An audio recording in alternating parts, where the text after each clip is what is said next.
Mais pour l'heure, je vais appeler à mes côtés Nicolas Mayer-Rossignol. Il est maire de Rouen et président de la métropole. Il est porte-parole de Madame Anne Hidalgo, candidate investie par le Parti socialiste. Nicolas Mayer-Rossignol, merci d'être avec nous. Bienvenue au maire de Rouen, au président de la métropole rouennaise, c'est comme ça qu'on dit ? Oui, rouennaise, oui, absolument. Nous vous écoutons pendant 6 à 7 minutes. Vous parlez, il faut le dire, au nom d'Anne Hidalgo, et puis ensuite je vous poserai quelques questions qui, j'espère, résumeront la curiosité générale. À vous. Merci beaucoup David Abiker. Bonjour à toutes et tous, je vais me présenter rapidement. Je suis donc Nicolas Mayer-Rossignol, j'ai 44 ans, je suis maire de Rouen, président de la métropole Rouen-Normandie, qui est une agglomération de 500 000 habitants, et je suis effectivement l'un des porte-parole dans cette équipe de France des maires dont parle beaucoup Anne Hidalgo, qui m'a chargé de vous présenter ses excuses. Je pense que vous le savez, nous sommes en plein Conseil de Paris, et donc elle doit évidemment d'abord satisfaire à ses obligations de maire de Paris. En même temps, on s'est dit avec Anne et avec Johanna Roland et beaucoup d'autres maires qui font partie de cette équipe que pour parler de la ville de demain, c'était pas plus mal qu'un représentant maire soit présent ce matin. Alors, bien entendu, je ne vais pas, je vous rassure, faire de polémique, mais si vous me permettez une pointe d'humour et à vrai dire d'autodérision, j'ai entendu Yannick Jadot parler des baleines. Comme socialiste, je me disais que je pourrais commencer par les éléphants. Mais je vais m'arrêter là sur la pointe d'humour et revenir au sujet. On en a parfois besoin des éléphants, parce que je crois que Madame Hidalgo est allée à Lille ce week-end. Oui, absolument, absolument. Et comme vous le savez, ils ont une grande mémoire. Je poursuis. D'abord, dans votre présentation et dans ce que vous avez dit, Monsieur le Président de la Fondation Palladio, je pense qu'il y a un point très important qui peut paraître une évidence, mais qui ne l'est pas pour les maires de terrain que nous sommes. Et Anne Hidalgo pourrait vous le confirmer. C'est d'abord qu'il y a un désir, vous avez beaucoup parlé de désir, un désir de ville. Et c'est peut-être un truisme pour vous, mais c'est pas si évident. Avec la crise pandémique, on pouvait penser qu'il y avait une fuite, plutôt une force centrifuge, une opposition, une défiance vis-à-vis des villes. Non, ce que l'on voit très bien, c'est qu'il y a un désir de ville. Mais pour qu'une ville soit désirée, il faut qu'elle soit désirable. Et donc, qu'est-ce que c'est qu'une ville désirable derrière ?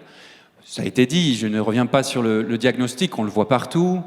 On passe d'une logique de fonctionnalité, avec des villes qui sont planifiées de façon géographique, avec différentes fonctions en fonction des territoires, mais ça a toute une série de conséquences très négatives, évidemment, à une ville plutôt, non pas de la fonctionnalité, mais une ville de la convivialité, c'est-à-dire vivre avec convivialité.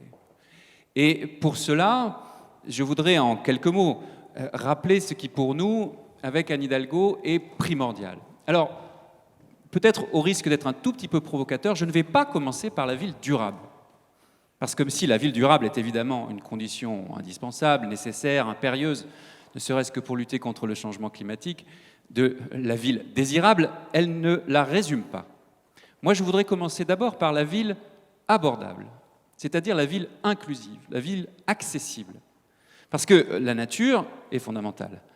Mais la nature sans l'humain, c'est juste la transition. Et nous essayons de porter une transition juste, ce qui n'est pas tout à fait la même chose. C'est-à-dire une transition dans laquelle l'humain reste au cœur des villes. Et pour commencer, il faut produire. Juste un chiffre, 1,7 million de Français sont aujourd'hui en attente de HLM. C'est-à-dire n'arrivent pas à se loger. Et le pic qu'on ait réussi à faire, si je prends uniquement les logements sociaux, c'était en 2016, je crois, c'était 123 000 logements sociaux construits. Aujourd'hui, en 2021, on a une livraison de 80 à 90 000 et on est sur un objectif, un agrément, de 100 000.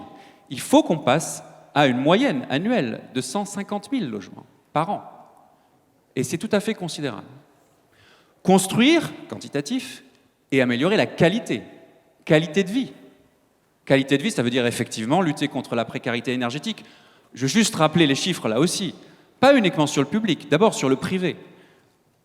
On a bien sûr un mur financier à dépasser. L'objectif de 22 à peu près millions de logements d'ici 2050 à rénover, 760 000 logements, je parle des logements privés, à rénover au niveau énergétique par an, c'est évidemment un mur financier. Mais ce n'est pas juste une question d'investissement public. Parce que quand vous parlez aux gens, ce qu'ils vous disent, c'est d'abord qu'il y a une barrière à l'entrée pour eux. Bien sûr, il y a des aides. Il y en a qui existent déjà, le chèque, énergie, etc. Mais si vous avez un reste à fournir dès le départ, quand vous engagez vos travaux, eh bien la vérité, c'est que beaucoup de gens ne les engagent pas. Et je rajoute à ça la complexité administrative des procédures.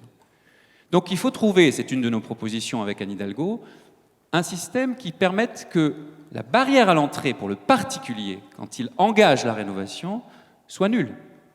Ou en tout cas extrêmement limitée. Ce n'est pas juste une question d'investissement public, c'est aussi une question de facilitation dès le départ et d'élimination de la barrière à l'entrée financière et technique pour les gens. Rénovation énergétique, réemploi des matériaux, logement bas carbone, tout le monde connaît ça ici, je ne vais pas rentrer dans le détail. La ville, donc, d'abord abordable. La ville durable, c'est évidemment la qualité de vie. On a parlé tout à l'heure de végétalisation de la ville. Je pense que le terme n'est pas approprié. Je parlerai plutôt de renaturation. C'est-à-dire quelle place, non pas d'une nature naturelle, on est dans la ville, mais quelle place pour la nature, et notamment en termes de continuité, les corridors, trame verte, bleue, trame noire, on a parlé de l'extinction, qui permettent effectivement de restaurer de la biodiversité, de lutter contre les îlots de chaleur, et de donner effectivement une force à l'appropriation citoyenne des villes. Parce que c'est vrai que quand vous avez le sentiment de vivre dans une ville dont vous êtes dessaisi, par exemple, tout simplement dans laquelle vous ne pouvez plus vous asseoir à l'ombre d'un arbre, eh bien, vous êtes effectivement dans une situation où vous ne vous sentez plus dans la ville, avec les citoyens. Et pour reprendre, on a cité John Kerry, le mot d'Al Gore, il existe une technologie hyper moderne, extrêmement évoluée, pour réduire les émissions de gaz à effet de serre, pour réduire le niveau de CO2 dans la ville, ça s'appelle un arbre. La qualité de vie, ce n'est pas uniquement la renaturation, on pourrait parler de la culture. Moi, je voudrais insister sur un point, qui est un point économique. C'est qu'avec je le vois à Rouen, et Anne Hidalgo pourrait en parler à Paris, Johanna ou Nathalie Appéré à Rennes, avec ces développements sur le logement bas carbone, sur la ville à la fois abordable et durable, on a aussi des formations, des établissements d'enseignement supérieur, des start-up, des pépinières. À Rouen, on a une pépinière Ecopolis sur les matériaux, la matériothèque, sur les nouveaux matériaux de construction, sur le réemploi. Et ça, c'est une source d'attractivité et de rayonnement. Parce que dans la qualité de vie, les nouveaux salariés, quand je dis les nouveaux, c'est les plus jeunes d'entre nous, qui se posent des questions, notamment depuis la pandémie, sur où est-ce qu'ils vont habiter, où vont vivre leurs enfants, bien, ils regardent effectivement s'il y a de l'herbe, s'il y a du jardin, s'il y a un accès à toutes ces aménités dont on a besoin dans la ville, un centre hospitalier, un centre de palais des sports, un centre culturel, un opéra, etc. Et ils regardent aussi si on a des parcours économiques qui ont du sens. Et le sens de l'éco-construction, c'est un sens qui est, à mon avis, un ferment très intéressant pour développer l'attractivité de métiers qui, peut-être pour de mauvaises raisons, étaient moins attractifs par le passé. Donc une ville abordable, une ville durable, une ville fluide, les mobilités. Alors, bien sûr, il faut développer les transports en commun. Bien sûr, et ça je voudrais insister là-dessus, et nous insistons là-dessus dans le programme avec Anne, il faut développer un spectre d'outils. Parce que le vélo, c'est très bien. Je fais du vélo tous les jours à Rouen. Et pour Rouen, petite commune, 110 000 habitants, c'est parfait. Mais tout le monde ne va pas utiliser le vélo pour aller au boulot, hein, ça c'est pas vrai. Et donc il faut pouvoir avoir toute une série d'outils. Je vous donne un exemple. Dans notre projet, là encore, on finance l'achat de véhicules électriques. Ce n'est pas la panacée, le véhicule électrique. Mais là encore, avec un prêt à taux zéro et avec un leasing social qui permette que le coût d'achat de ce véhicule électrique soit inférieur aux frais d'essence d'aujourd'hui. Parce que les gens vous disent, bon, ben, c'est bien sympa avec votre zone à faible émission, là, avec vos nouvelles contraintes sur les mobilités, avec la diminution de la part de la voiture dans la ville. Mais moi, je fais comment pour me déplacer? Parce qu'acheter un véhicule électrique, ce n'est pas à la portée de tout le monde. Donc il faut là encore qu'on diminue le coût d'entrée. Encourager le covoiturage. Nous sommes plusieurs communes, Rouen est un exemple, mais il y en a d'autres, où on finance publiquement le covoitureur. Et donc vous gagnez de l'argent si vous covoiturez. Ce n'est pas interdire, c'est faire avec et trouver des solutions pour tout le monde. Vous avez demandé des villes inspirantes. Barcelone, vous vendez votre voiture polluante, vous avez les transports gratuits pendant 3 ans. Lahti, en Finlande, 120 000 habitants, au nord-est d'Helsinki, eh bien, vous avez une espèce d'application qui va monitorer ou suivre votre bilan carbone et qui, si vous faites mieux que vos objectifs en termes de mobilité, va vous donner une espèce de monnaie virtuelle que vous pouvez convertir en bon d'achat, aller au spectacle, financer l'économie locale. Et là, vous retrouvez cette logique qui associe mobilité durable et économie circulaire. Et puis je termine, puisqu'on m'a demandé d'être bref, mobilité, donc une ville fluide, une ville durable, bien sûr, une ville abordable, et une ville citoyenne. Je pense qu'on a insuffisamment insisté sur ce point qui transparaît quand même dans l'étude qui nous a été présentée. Les citoyens souhaitent être beaucoup plus associés, soit de façon représentative, et c'est la logique des territoires. Un point quand même sur ce sujet-là. N'opposons surtout pas les villes et les campagnes. D'abord parce que la plupart des grandes métropoles, ce sont des métropoles rurales. Rouen, 71 communes, 45 font moins de 4500 habitants. Pareil à Nantes, pareil à Montpellier, Lille, je ne vous en parle même pas, etc., etc. Mais aussi parce que toutes les contraintes ou les opportunités, souvent ce sont les mêmes, que nous venons d'évoquer, font appel à des logiques de coopération. Si vous voulez développer l'agriculture urbaine, vous savez, le taux d'autonomie agricole ou de production au sein des agglomérations, je crois que la meilleure, ça va être Aix-en-Provence, et c'est moins de 10%. La plupart, c'est 2%. Ça veut dire que vous avez besoin des territoires limitrophes, connexes. En Normandie, on a beaucoup de produits, pour acheminer en circuit court. Même chose pour les chaudières biomasse, si vous voulez du bois. Même chose pour la ZFE, si vous voulez faire en sorte que les personnes qui, en général, vivent un peu plus loin parce qu'elles ont des salaires plus modestes, puissent quand même venir en cœur d'agglomération. Donc il faut des coopérations territoriales. Et donc cette logique citoyenne au sens de la démocratie représentative, c'est-à-dire d'interaction entre les différents niveaux d'intercommunalité, faire confiance aux élus locaux, c'est un élément clé du programme d'Anne Hidalgo. Reconnaissons quand même que ces 5 dernières années n'ont pas été marquées par un gage de confiance accru de ce point de vue-là. Et puis faire confiance au citoyen lui-même en tant qu'individu, à la fois de façon associative ou de concertation, comme vous l'avez dit, c'est-à-dire participer à des votations, des consultations comme vous l'avez fait, à des ateliers de quartier, à des conventions citoyennes. Et moi, je voudrais insister pour conclure sur un point, aussi sur le suivi. Parce que reconnaissons-le, les Français qui sont un peuple politique, Anne le dit souvent, s'intéressent toujours à la politique, mais se défient des politiques. Des politiques, c'est-à-dire des personnalités politiques. Et sans langue de bois, pourquoi ? Souvent parce qu'il y a un décalage entre les discours et les actes. Et donc on a besoin de mettre en place des mécanismes, je pourrais en reparler si vous le souhaitez, c'est dans notre projet, qui permettent aux citoyens d'être associés non seulement à l'élaboration des politiques publiques, mais au suivi et éventuellement aux amodiations, aux amendements, aux modifications, avec les indicateurs qui vont bien de ces politiques. Le citoyen, on ne le convoque pas tous les 6 ans pour voter. Le citoyen, il est au cœur, à travers ses élus et ses élus locaux, et à travers son comportement et son action citoyenne. Voilà en quelques mots, une ville d'abord abordable, une ville durable, une ville fluide et une ville citoyenne. Olivier Mayer-Rossignol. Nicolas, pardon. Nicolas, alors, je vais m'adresser à Anne Hidalgo et au maire d'une ville moyenne, mais une grosse ville moyenne, parce que Rouen, c'est pas rien, à la fois symboliquement, et puis démographiquement, économiquement. Rouen est quand même sur un axe stratégique qui n'a pas échappé ni au maire du Havre, ni à la maire de Paris, et vous formez tous les trois des bonnes fées de la Seine, si j'ose dire, puisque c'est un gisement de développement. Vous avez noté que les citadins sont attirés par les villes moyennes. Je ne sais pas quel est le bilan positif ou négatif de Rouen par rapport à Paris, par exemple, ou par rapport à des plus grandes métropoles françaises. Est-ce qu'il faut réfléchir, réorienter les investissements de l'État en faveur des villes moyennes et peut-être renoncer à des hyper-investissements comme le Grand Paris? Et là, vous allez être obligé d'être schizophrène en tant que représentant d'Anne Hidalgo et en même temps maire d'une ville de 110 000 habitants. Oui, mais en même temps, comme je suis normand, vous voyez, c'est... Peut-être bien que oui, peut-être bien que non. Non, mais je vais essayer de vous répondre de manière très directe. D'abord, je pense qu'on a besoin de locomotives. Quand Anne Hidalgo a présidé pendant 4 ans le C40, on pense ce qu'on veut du projet présidentiel. Évidemment, je suis son porte-parole.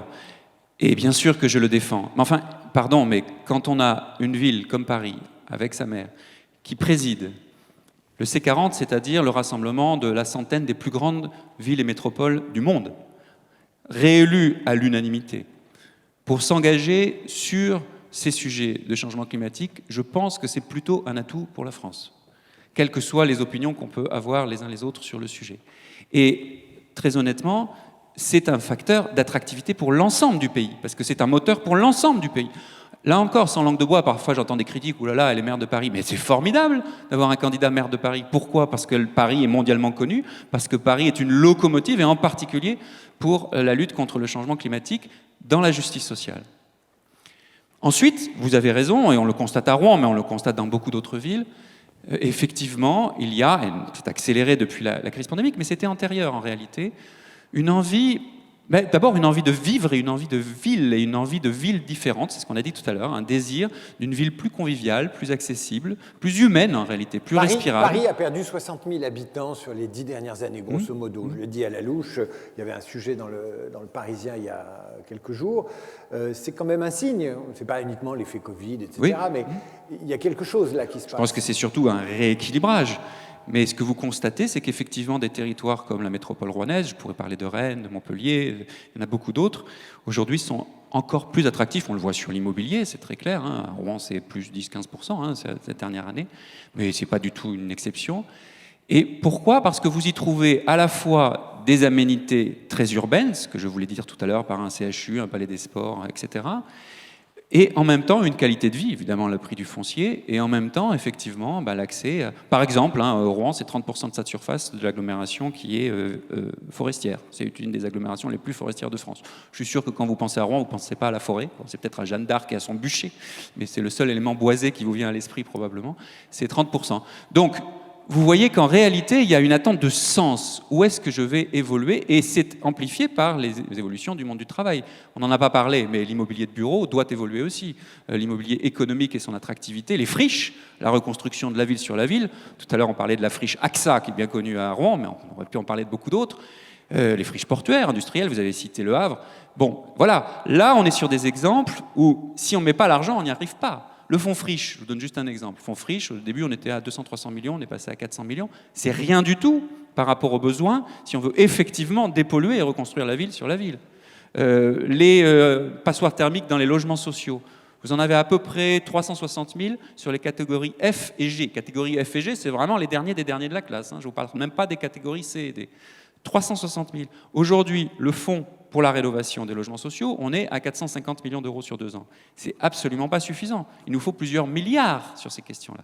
Donc, soit on fait des mots avec la bouche, et en fait, on est tous hypocrites et on n'atteindra pas du tout nos objectifs d'accord de Paris de 55% de réduction de gaz à effet de serre en 2030. C'est dans 8 ans. Ça veut dire à peu près moins 7% par an sur les 8 années qui viennent. Je ne sais pas si tout le monde réalise ce que ça veut dire.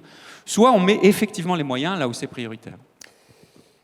Les transports, on a parlé de mobilité tout à l'heure avec Yannick Jadot, vous les avez évoqués également. Et Axel Daucher a dit « La voiture n'est pas une mince affaire. Les urbains sont attachés à la voiture. C'est un sujet clivant. Pourquoi Anne Hidalgo réussirait-elle au plan national une transition vers une automobile plus douce, plus électrique, plus mixte, qu'elle n'a pas complètement réussi à Paris ? Alors, d'abord, je pense qu'il faut aborder nous pensons qu'il faut aborder ce sujet d'abord avec humilité et sans dogmatisme. Il y a deux à l'extrême, évidemment, je caricature un peu, deux dogmatismes. Celui qui considérerait qu'il faut supprimer toutes les voitures d'ici 3 ans, 4 ans. Bon, là encore, on se heurte aux réalités territoriales et je nous invite collectivement, nous vous invitons collectivement à ne pas sous-estimer l'effet gilet jaune qui n'est pas, un artefact ponctuel, qui traduit une attente et une inquiétude beaucoup plus structurelle. Il y a une autre forme de caricature ou de dogmatisme qui considérerait que la voiture, c'est la solution à tout. Moi, je peux vous donner des exemples, mais le maire de Montpellier pourrait vous dire la même chose, le maire de Dunkerque pourrait vous dire la même chose dans l'équipe d'Anne. Quand vous mettez la gratuité des transports en commun, quand vous facilitez l'usage des transports en commun, quand vous mettez en place aussi des parkings relais à l'extérieur pour qu'on puisse se garer facilement quand même, quand vous multipliez les alternatives à la voiture, souvent au détriment du stationnement de la voiture, non seulement les gens sont contents, mais les commerçants sont contents. Nous, on a mis la gratuité des transports le samedi, il n'y a jamais eu autant de monde pour les commerces le samedi à Rouen. Donc, le dogmatisme, il est dans les deux sens. Il faut trouver une voie médiane qui n'est pas évidente. Je vous trouve un peu sévère sur le bilan à Paris. Moi, étudiant, j'ai connu la rue de Rivoli. Je ne suis pas sûr qu'il y a 20 ans qu'elle était bien meilleure qu'aujourd'hui. Alors, bien sûr, on pourra considérer qu'il y a des échecs, certainement. N'empêche qu'en termes de lutte contre les émissions de gaz à effet de serre, ce qui est quand même le premier sujet dans les grandes villes, hein, on a parlé tout à l'heure de la pollution de l'air, je rappelle que c'est une des causes principales de mortalité en France aujourd'hui. Bon, en termes de fluidité de circulation, en termes de pollution sonore, il y a quand même eu des progrès tout à fait considérables. Et quand on regarde sur les autres villes portées par cette équipe de France des maires, à vrai dire, le juge de paix, c'est l'attractivité des villes. Est-ce que vous avez l'impression qu'il y a moins de monde qui veut venir à Nantes ? Est-ce que vous avez l'impression qu'il y a moins de monde qui veut venir à Montpellier depuis qu'ils font la gratuité des transports ? Je cite ces villes parce qu'elles mettent en place des propositions ambitieuses, fortes, hein, volontaristes, ça coûte de l'argent. Hein. Gratuité, c'est évidemment à prendre avec des guillemets, rien n'est gratuit. C'est comme l'école publique, elle est gratuite, mais enfin quelqu'un la paye. Est-ce que vous avez l'impression que ces villes sont moins attractives ? Elles le sont beaucoup plus. Et c'est là où c'est intéressant. Le projet social-démocrate, ce n'est pas un projet qui antagonise l'écologie et l'économie. C'est un projet qui fait de l'écologie et de la lutte contre le changement climatique un ferment d'attractivité, un ferment de développement économique soutenable, mais de développement, de rayonnement. Et c'est ce qu'on voit très bien dans les villes qui font la ville de demain depuis maintenant quelques années. Un mot sur les normes. Les Français veulent des résultats, ils veulent que ça aille plus vite, c'est compliqué. L'État n'est pas un as de l'agilité et de la rapidité. Dans plein de domaines, ils s'en aperçoivent aujourd'hui. Il faut 6 mois aujourd'hui pour avoir un passeport, pour s'inscrire, avoir un rendez-vous. L'État est compliqué, il rend un service relatif. Je prends des petits exemples comme ça. Comment construire vite pour en revenir aux besoins de logement et à la compétition qui s'est engagée entre les candidats à coût de centaines de milliers de logements produits Pardon, c'est votre alarme à vous, hein, c'est pas la mienne. C'était le temps imparti à votre exposé. Je me défausse sur les candidats.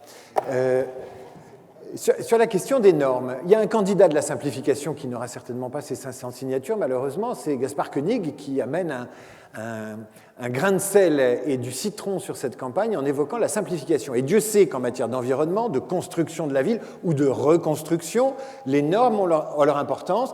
Avec les normes, c'est un peu comme la langue, c'est la meilleure et la pire des choses. Elle nous protège, elle nous ralentit. Quelle est votre position là-dessus, sur la question des normes ?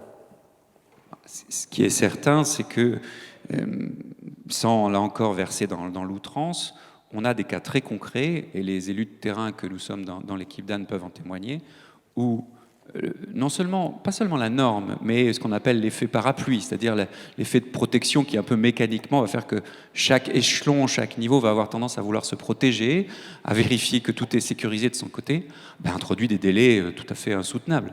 Et finalement, amène à ce qu'il n'y ait pas de projet concrétisé. Je vous donne quelques exemples, 2 exemples très simples, complètement différents. Un exemple très ville, et après un exemple très différent. Très ville, j'ai parlé des zones à faible émission, les fameux ZFE. Fameuses ZFE. La ZFE, donc on vous dit, voilà un périmètre à l'intérieur duquel, progressivement, tel ou tel véhicule va progressivement être exclu puisqu'il est trop polluant. Très bien, ok. C'est une directive européenne, on la met en place, très bien. Mais on vous met en place des aides. Donc moi je suis particulier, je me dis, ok, alors je vais devoir changer de véhicule à tel horizon, très bien, parce que le mien est trop âgé, trop polluant, bref. Donc je vais bénéficier d'aides, oui. Sauf que, exemple de normes et de difficultés techniques, si vous voulez une aide, alors vous avez celle de l'État, mais il faut demander à l'État. Et puis vous avez celle éventuellement de la région, mais il faut demander à la région. Donc c'est pas le même dossier, on va demander 2 fois votre numéro de sécu, enfin j'exagère, mais vous voyez ce que je veux dire. Et puis vous avez l'aide de la métropole. Mais alors si vous n'êtes pas dans la métropole, dans l'agglomération, mais que vous allez y travailler, vous n'y avez pas droit, parce que juridiquement vous n'êtes pas habitant. Donc vous ne payez pas d'impôt là-dedans. Et on n'a pas de guichet unique. Alors que ça serait quand même pas très compliqué de faire confiance, en l'occurrence, au territoire concerné et de tout mettre ensemble sur un même guichet. Ce n'est pas ce qu'on arrive à faire aujourd'hui. Mais ça demande de la confiance, ça demande du pragmatisme, ça demande tout simplement de faire confiance aux élus locaux, ce qui malheureusement n'est pas suffisamment le cas aujourd'hui. Deuxième exemple, qui n'a rien à voir. Je n'ai pas parlé d'énergie, on en a parlé, et ça transparaissait dans la consultation. Les énergies, on est, je pense, quand même assez largement d'accord pour dire qu'on doit développer les énergies renouvelables. Très bien. Les énergies renouvelables, il y en a de différentes sortes. Le débat s'est beaucoup focalisé sur les énergies éoliennes, par exemple, terrestres, avec les difficultés d'acceptabilité, etc. Il y a une énergie fantastique qui existe en France en termes de potentiel, c'est dans le domaine maritime, les énergies marines renouvelables. Oui, je sors du champ de la ville, mais ça a un impact direct, parce que derrière, c'est de la production, évidemment, d'énergie et singulièrement d'électricité. Et si on ferme des centrales, la centrale thermique du Havre, elle ferme, il faut bien qu'on produise par ailleurs, surtout qu'on a plus de besoin d'électricité, par exemple, pour les véhicules électriques, avec des puissances d'ailleurs plus élevées. Bon, les premiers appels d'offres pour produire les premiers parcs d'éoliennes en mer ont été faits par Mme Kosciusko-Morizet sous la présidence de Nicolas Sarkozy en 2009. On est en 2022, il n'y a pas une éolienne dans l'eau en France. Vous allez en Belgique, pas en Chine, en Belgique, on est dans l'Union européenne, il y a les mêmes règles. Vous allez au Royaume-Uni, pardon, vous allez au Danemark, évidemment, aux Pays-Bas. Il y a des éoliennes en mer partout. Partout. Avec, bien sûr, des difficultés, mais une production, une gestion de l'intermittence de la production, une gestion des pêcheurs, de la biodiversité, etc. À travers cet exemple, vous voyez qu'à un même cadre réglementaire européen, on est tout le temps dans l'Europe, on a un effet parapluie, un effet français, un effet administratif qui fait que on a mis 13 ans et on n'y est toujours pas. Donc là, il faut tout simplement, c'est facile à dire, c'est difficile à faire, que là encore, on ne confonde pas déconcentration et décentralisation, et qu'on fasse plus confiance à la décentralisation avec des guichets uniques, des recours rassemblés et pas des successions séquentielles de recours, pour qu'on puisse simplement, non pas baisser la norme, mais respecter la norme avec des temporalités qui sont à une échelle humaine. Nicolas Mayer-Rossignol, Anne Hidalgo, /Anne Hidalgo, je dis ça comme ça. Merci à vous et bon retour à Rouen.